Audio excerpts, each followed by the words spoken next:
টাকায় ভরে উঠবে ঘর। জানুন রাশি অনুযায়ী কোন রত্ন পরবেন। গ্রহের প্রভাবে মানুষের জীবন প্রভাবিত হয়। গ্রহের অশুভ প্রভাব কমাতে রত্ন পরার পরামর্শ দেন অনেকে। জ্যোতিষশাস্ত্রে 12টি রাশি আছে। প্রতিটি রাশির অধিপতি গ্রহ আলাদা। রাশির উপর অধিপতি গ্রহের প্রভাব থাকে। প্রতিটি রাশির জন্য আলাদা আলাদা রত্ন থাকে। জ্যোতিষশাস্ত্রে রয়েছে 9টি গ্রহ। প্রতিটি গ্রহের শুভ এবং অশুভ প্রভাব থাকে। গ্রহের প্রভাবে মানুষের জীবন প্রভাবিত হয়। গ্রহের অশুভ প্রভাব কমাতে রত্ন পরার পরামর্শ দেন অনেকে। জ্যোতিষশাস্ত্রে 12টি রাশি আছে। প্রতিটি রাশির অধিপতি গ্রহ আলাদা। রাশির উপর অধিপতি গ্রহের প্রভাব থাকে। প্রতিটি রাশির জন্য আলাদা আলাদা রত্ন থাকে। রাশি অনুযায়ী রত্ন পরার পরামর্শ দেওয়া হয়। রত্ন পরলে ব্যক্তির জীবনে ইতিবাচক প্রভাব পড়ে। চলুন জেনে নিই মেষ থেকে মীন রাশির মানুষের জন্য কোন কোন রত্ন শুভ। মেষ রাশি। মেষ রাশির অধিপতি মঙ্গল। এই রাশির জাতক জাতিকাদের প্রবাল পরা উচিত। মেষ রাশির জাতক জাতিকারা প্রবাল পড়লে বিবিধ উপকার পান। বৃষ রাশি। এই রাশির জাতক জাতিকাদের অধিপতি শুক্র। হিরে ও পাল পরা উচিত। বৃষ রাশির জাতক জাতিকাদের হীরা বা ওপাল পরলে ভাগ্য ফেরে। মিথুন।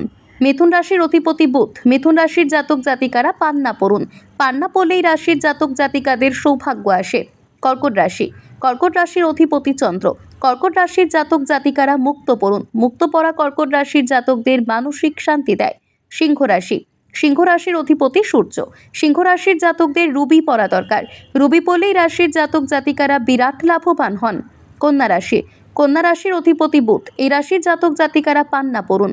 পান্না পরা কন্যা রাশির জাতক জাতিকাদের শুভ ফল দেয়। তুলা রাশি। এই রাশির জাতক জাতিকাদের অধিপতি শুক্র। এই রাশির জাতক জাতিকারা হিরে ও পাল পরুন। বৃশ্চিক রাশি। বৃশ্চিক রাশির জাতক জাতিকাদের অধিপতি মঙ্গল। আপনি প্রবাল পরুন, আপনার জন্য খুব শুভ। ধনু রাশি। ধনু রাশির অধিপতি বৃহস্পতি। ধনু রাশির জাতক জাতিকারা পোকরাজ পরুন, এতে সৌভাগ্য লাভ হয়। মকর রাশি। মকর রাশির অধিপতি শনি।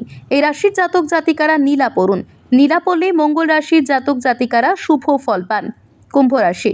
কুম্ভ রাশির অধিপতি শনি। এই রাশির জাতক জাতিকারা নীলা পরুন, ভাগ্য বদল ঘটবেই। মীন রাশি। মীন রাশির অধিপতি বৃহস্পতি।